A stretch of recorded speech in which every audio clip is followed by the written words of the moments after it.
আচ্ছা, ইলিশ ইলিশ গন্ধ বেরোচ্ছে কত। ঠিক আছে, তোমার ওইসব নিয়ে অত চিন্তা করার দরকার নেই, আমি তো রইছি। ঠিক আছে কাকা, দেখেন টাকা পয়সা লাগলে আমি দিবান। কি নিয়ে আলোচনা আছে, ইলিশ নিয়ে? হ্যাঁ কাকা, এখন ইলিশের সিজন তো, তাই ছোটখাটো ভাবে একটা ইলিশের ব্যবসা করতে চাচ্ছি। আরে ভাইপো, তুমি ইলিশের ব্যবসা করবো তো আমার খাবো না? আমার তো ইলিশের বিজনেস রয়েছে। কি কাকা, আপনার ইলিশের বিজনেস রয়েছে? আমি তো এই কথা কোনোদিন শুনিও নি। আরে ভাইপো, তুমি জানবা কোন তো, আমার কি নৌকায় করে মানুষ? আমার তো জাহাজে মাল আসে। ও ভাই, আপনার ইলিশের ব্যবসা রয়েছে? তা আপনি এত বড় একটা ইলিশ ব্যবসায়ী, তা আমি তো কোনোদিন জানতে পারলাম না। আচ্ছা ভাই, আপনার আড়তটা কোন জায়গায়? আরে মিয়া, আমার কি আড়ত লাগে নাকি? আমার মাল আসে জাহাজে, বিমানে উঠেছি, বাইরে চলে যাই। বাবা রে বাবা, তাহলে তো আপনি বিশাল বড় ব্যবসায়ী ভাই।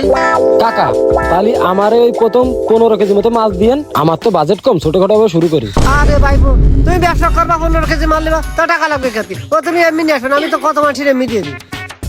ও কাকা, তাহলে যাবো কবে? আজকে বিকেলে কি যাবো? না ভাইপো, তুমি আজকে যাই না, মাল তো আজকে বিমানে চলে গেছে। এদিনকে যদি মাল আসবে না, তুমি যোগাযোগ রেখে নে, সেই সময় দিয়ে দিবা।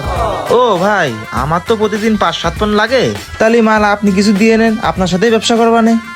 ও ভাই, আমি তো ওই খুচরো মাল বেশি নেই, আমার মাল জাহাজে আসে, ওই বিমানে উঠে দিই। তারপরে আপনি যতক্ষণ করছেন, ওই এক কাজ করেন, ভাইপোর সাথে আসেন, একটা চেষ্টা করবার। আচ্ছা ঠিক আছে ভাই, তাহলে আমি ভাইপোর সাথে যোগাযোগ রাখবানে।